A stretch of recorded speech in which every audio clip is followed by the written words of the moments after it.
एक समाज की बुनियाद होता है लीडर, और लीडर वो जो समाज को प्रभाव छोड़ता है। बहुजन समाज आप पीछे पैसा पाने नहीं आता है, पद प्रतिष्ठा के लिए नहीं आता है, वो आपको वॉच करता है, आपको देखता है आप क्या करते हैं, कैसे करते हैं, क्यों करते हैं।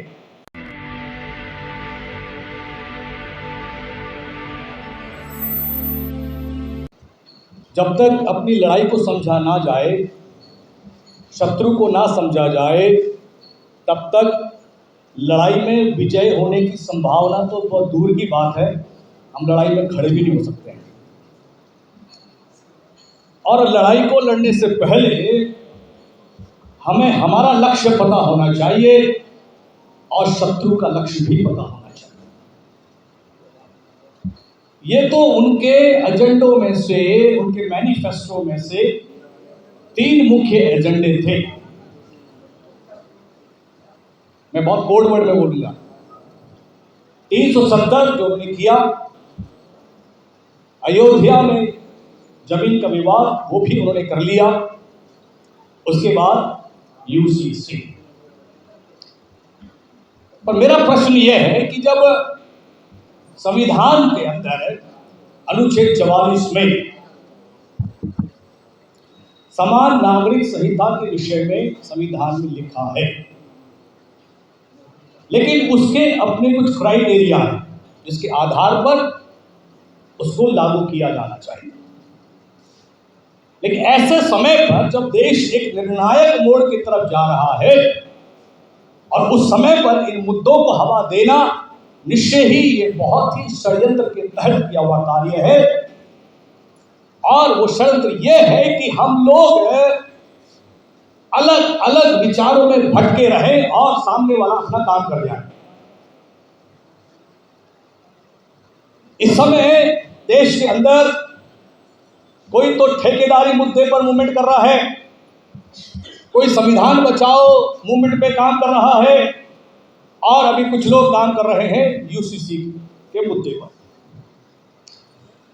लेकिन ये ऐसा समय है सिर्फ एक मुद्दे पर अगर हम काम कर रहे हैं।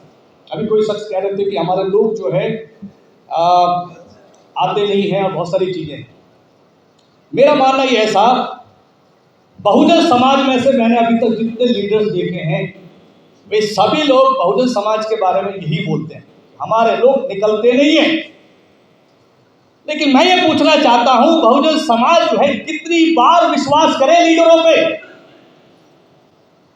एक समाज की बुनियाद होता है लीडर, और लीडर वो जो समाज को प्रभाव छोड़ता है। बहुजन समाज आप पीछे पैसा पाने नहीं आता है, पद प्रतिष्ठा के लिए नहीं आता है, वो आपको वॉच करता है, आपको देखता है आप क्या करते हैं, कैसे करते हैं, क्यों करते हैं। और जब आप और मैं अपने आप को उसमें डालता हूं, जब हम उनके विश्वास को चोट पहुंचाते हैं वहीं पर वो लोग पीछे हो जाते हैं। एक उदाहरण बताता हूं।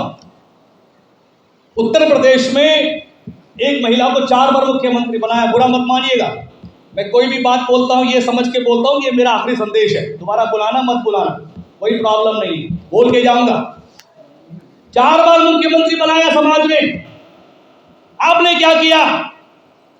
आपने अपना सिंहासन सामने लगाया, लोगों को सामने दही पे बिठाया। ये थे आपकी मानसिकता। हमारे समाज के अंदर में 40 साल जो दावा करते थे, हमने 40 साल हमने मूवमेंट चलाया है, लास्ट में आकर के कहता जोर जोरू जमीन, ये 3 ही है जो हमारे लिए बहुत घातक है। मुझे मालूम नहीं सच है या झूठ है, तुमने किया नहीं किया मुझे मालूम नहीं है, लेकिन तुम्हारी एक गलती की वजह से 40 साल का मूवमेंट खराब हुआ। ठीक है, भाम से आज भी खड़ा हुआ है, लेकिन उन लोगों का क्या जिनका विश्वास टूटा है? कोई तो पैसे के कारण, कोई किसी कारण से, किसी कारण से। लेकिन फिर भी मैं एक बात कहूंगा, मैं पॉजिटिव व्यक्ति हूं, पॉजिटिव ही करूंगा आप लोग। विवेकानंद जी ने एक बात बोली, you give me the 100 young man with the heart of zeal, you give me the 100 young men, I will bring the revolution in country। उन्होंने बोला कि आप मुझे 100 जवान दे दो जो आग से भरे हो, मैं देश के अंदर में क्रांति लेकर के आ जाऊंगा। ठीक है, हमारे पास आज बहुत बड़ी संख्या में लोग हैं, हमारे पास साधन नहीं है, संसाधन नहीं है, लेकिन एक चीज है हमारे पास है युवा शक्ति। अगर हम युवा शक्ति में अपने विश्वास को हम जमा पाए, मैं आपको बता दूं, दिल्ली से अगर ये चिंगारी शुरू हुई, ये चिंगारी पूरे देश में फैल जाएगी। लेकिन हमें एक बात को समझने की आवश्यकता है, लोग हमारे साथ नहीं जुड़ते हैं, लोग हमारी विचारधारा के साथ जुड़ते हैं। What is my ideology, what is my plan, what is my will, what is my purpose, people are looking to see what and how I am doing. लोग ढूंढ रहे हैं मैं कब, कैसे, कहां, क्या करता हूं, व्हाट इज माई आइडियोलॉजी। और जितने लोगों को समझ में आएगी, मैं आपको बता दूं, हम लोगों को नहीं ढूंढेंगे, लोग हमें ढूंढते हुए आएंगे। आज बहुत सारे मुद्दों के कारण हमको भटकाया जा रहा है। अभी जो करंट मुद्दा है हमारे सामने, एक ही मुद्दा है, मालूम है क्या है? वो ये है, कुछ भी करके ईवीएम को बैन करा दो, बाकी सारे मुद्दे अपने आप सॉल्व हो जाएंगे। बलराज जी सही कह रहे थे, देश में सिर्फ एक ही संगठन है जो ईवीएम के विरोध में बोल रहा है। कांग्रेस ने इतनी बड़ी रैली निकाली, एक शब्द ईवीएम के बारे में नहीं बोला। और भी कुछ लोग हैं जो रैलियां निकाल रहे हैं, एक भी व्यक्ति ईवीएम के बारे में नहीं बोल रहा। वो चाहते हैं हम लोग बटे रहे, कोई ठेकेदारी आंदोलन चलाए, कोई संविधान बचाओ आंदोलन चलाए, कोई यूसीसी के विरोध में आंदोलन चलाए, परंतु मेन मुद्दे पे ना बोले। मेन मुद्दा है ये। मैं एक बार गौतम बुद्ध जी के बारे में कुछ पढ़ रहा था, तो एक स्टोरी सामने आई, 2 मिनट लूंगा सामने। तो एक गांव के अंदर में गौतम बुद्ध जी और उनके शिष्य गए, तो उन्होंने पूछा अपने शिष्यों से कि भाई यहाँ जो है इतने लोग जो है क्यों मारे गए, मैंने सुना यहाँ बहुत लोग मारे गए, क्या कारण है? तो जब वो गए तो देखा कि दरवाजा खोला तो उस घर के अंदर पूरा का पूरा परिवार जो मरा पड़ा है।